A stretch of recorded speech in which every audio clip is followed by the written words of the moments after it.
You love your suffering. Don't look away from that. Sit with it for a second. You love it because it gives you something nothing else can, an identity that cannot be challenged, a story that makes you the main character of your own pain.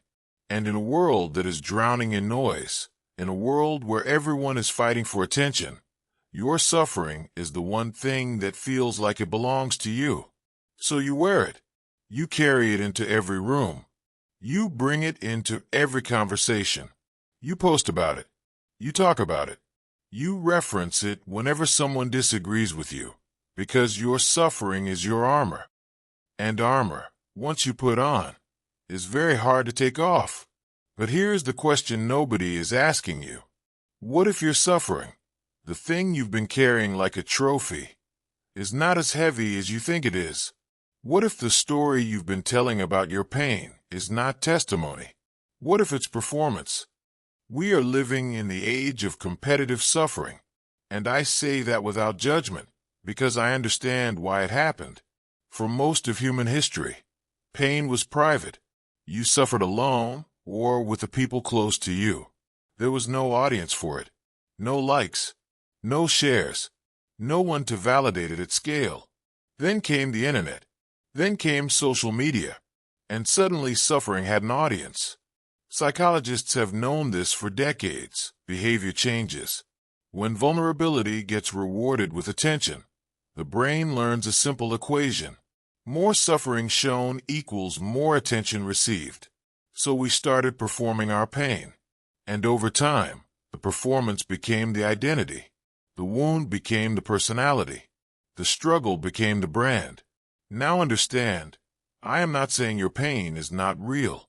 Your pain is real. Every human being on this planet carries something genuine. Genuine loss. Genuine trauma. Genuine grief. But there is a difference between experiencing suffering and becoming it. There is a difference between processing pain and weaponizing it. There is a difference between saying, "This happened to me and it changed me," and saying, "This happened to me. Therefore I am untouchable, unaccountable, and beyond reproach." The first is survival. The second is a prison you built yourself and called a palace.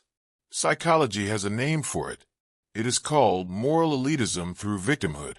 The unconscious belief that because I have suffered, I am morally superior to those who have not. That my pain grants me exemptions. That my wounds make me righteous. And the terrifying thing is, it feels exactly like strength from the inside. Right now, as you watch this video, 318 million people are facing crisis levels of hunger. Not discomfort, not inconvenience. Starvation. In Sudan, in Gaza, in South Sudan, in Yemen, in Haiti. Famine. Confirmed active, ongoing famine. The kind where children's bodies consume themselves. The kind where a mother has to decide which child eats today. 35 million children are acutely malnourished right now. This year, 2026, 10 million of them so severely that ordinary childhood illnesses, the kind you treat with a pharmacy trip, become fatal. Between 7,000 to 21,000 people are estimated to die every single day from conflict-driven hunger. Not from cancer, not from old age, from the absence of food. I am not telling you this to make you feel guilty for having problems. I am telling you this because it is important, it is essential, to understand the actual scale of human suffering before you decide how much of the world's attention your problems deserve. We talk about anxiety from our phones. They are burying children with their bare hands. We talk about burnout from jobs we chose. They have not chosen anything about their circumstances. Not where they were born, not the wars that came, not the droughts that destroyed their crops. We use the language of survival for situations that are uncomfortable. They are in actual survival. This is not a competition. That is exactly the point. Life is not a competition in suffering. And if it were, most of us would not place. Marcus Aurelius wrote something in his private journals. something I keep coming back to when I feel the gravitational pull of self-pity. Confine yourself to the present. Not the story you've built around your past. Not the narrative you've constructed about how hard everything has been. The present. What is actually happening? What is actually required of you? Right now. Because the moment you compare your actual present circumstances to the actual present circumstances of hundreds of millions of people, something shifts. Not guilt. Not shame. Something colder and more useful. Perspective. Here is the idea I want to leave in your mind, and I want you to sit with it, because it sounds simple, and it is not. We understand that arrogance about success is unattractive. We understand that a person who constantly talks about their wealth, their achievements, their superiority, is someone you instinctively pull away from. We understand that arrogance, but we have not yet understood its mirror image. Arrogance about suffering. The person who cannot be questioned because of what they've been through. The person who uses their pain as a shield against accountability. The person who makes their wound the first thing in every conversation. Not to heal, not to connect, but to establish hierarchy. You don't know what I've been through. And that sentence, which sometimes is just true and human and raw, has become in our culture a way of shutting down any challenge, any growth, any discomfort that might push toward change. The Stoics called it something close to what I'm trying to name. Epictetus, born a slave, which means his actual suffering would make most of our complaints evaporate. Never once used his past as armor. He used it as evidence. Evidence that a human being, in the worst circumstances, still has one unbreakable resource, the freedom to choose their response. Not their circumstances, not their past, not even their future, just the response. And Viktor Frankl, the psychiatrist who survived Auschwitz, who lost his wife, his parents, his brother, his life's work, wrote something after he walked out of that camp that I think is the most important sentence in modern psychology. When we can no longer change our situation, we are challenged to change ourselves. Not our story about the situation, not our performance of the situation, ourselves. This is the distinction that changes everything. Telling people how far you have suffered, done with self-pity, done for exemption, done to win a hierarchy of pain, keeps you inside the suffering. Understanding that suffering is asking you to become something, to take responsibility for your own transformation, regardless of how you got here. That is the only way through it. Because the truth is, people don't tell you about their suffering mostly to show you how much they've suffered. They tell you how far they've come. The ones who have truly processed it, who have let it do its work on them, they don't wear it as a badge. They've forged it into something, a philosophy, a discipline, a reason. The suffering became the fuel, not the identity. And there's a difference so profound between those two things, that they might as well be different lives. But there is something darker than wearing suffering as a medal, something that nobody talks about, because it requires an honesty most people are not ready for. When you carry your suffering as an identity, when you let it become bitter, when you let it harden into armor, you do not become cold to everyone. You become cold to the people who love you most. Think about this carefully. The person who hurt you at work, you smile at them. You are professional. You manage yourself. You perform perfectly. The stranger on the street, you are polite, charming even. Social media. You are thoughtful, measured, curated.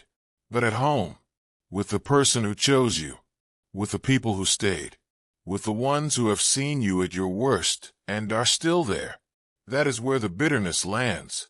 That is where the armor comes off. Not to be vulnerable, but to finally stop performing. And what comes out when the performance stops is not the real you. It is the unprocessed wound, the short temper, the coldness, the withdrawal, the way you make them pay for something they did not do. the distance that grows quietly in the space between two people who used to be close, and nobody names it, nobody explains it, because you don't even fully understand it yourself. You are kind to everyone except the people who deserve it most. And this specific thing, is what the Stoics were actually warning about when they talked about bitterness. Jordan Peterson said it plainly. You can't suffer pointlessly without becoming bitter. And you can't become bitter without becoming cruel.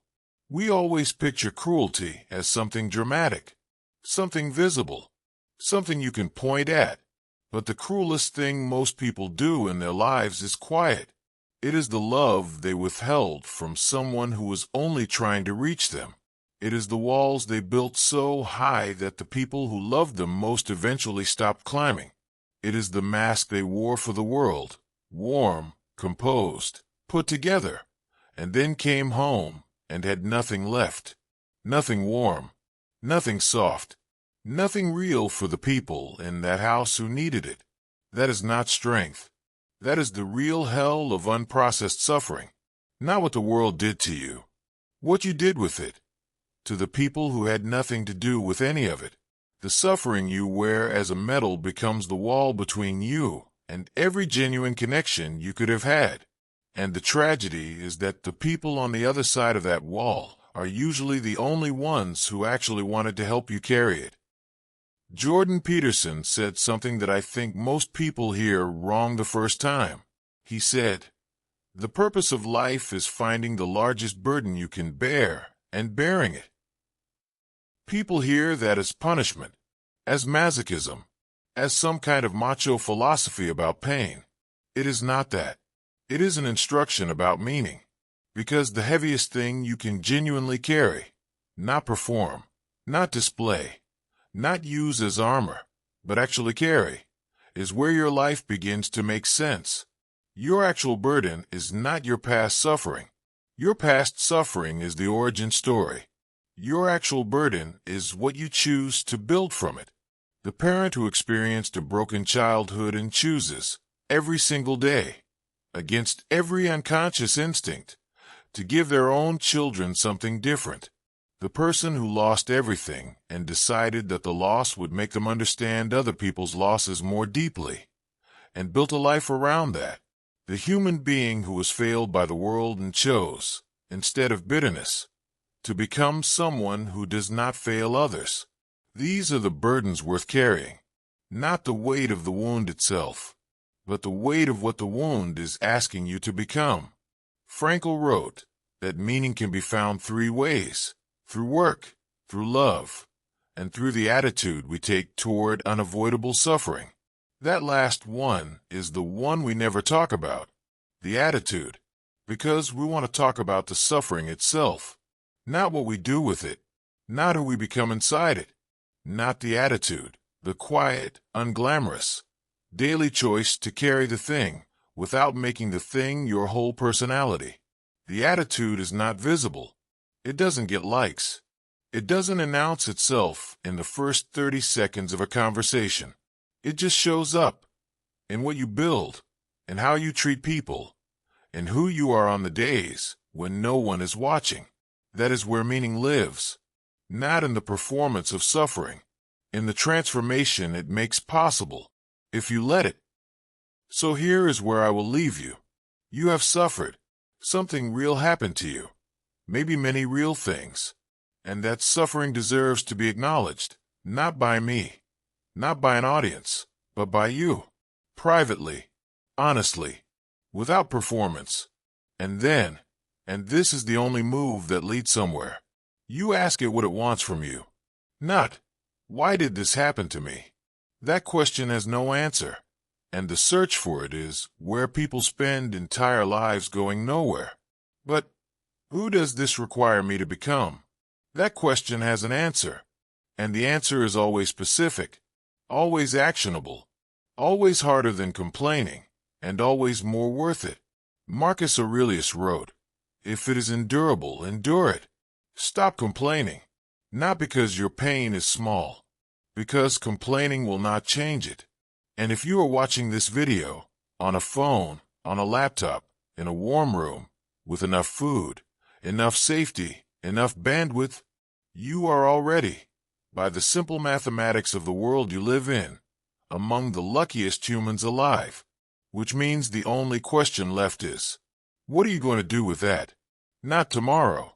Not when circumstances improve. Not after you finish processing.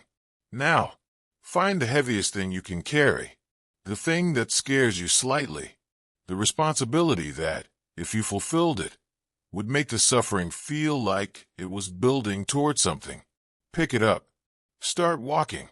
Don't talk about how heavy it is. If this perspective gave you something to carry forward, leave a comment with your thoughts below. Like the video to help it reach someone who needs to hear it. And subscribe to Obsidian Mind. Let's build something real,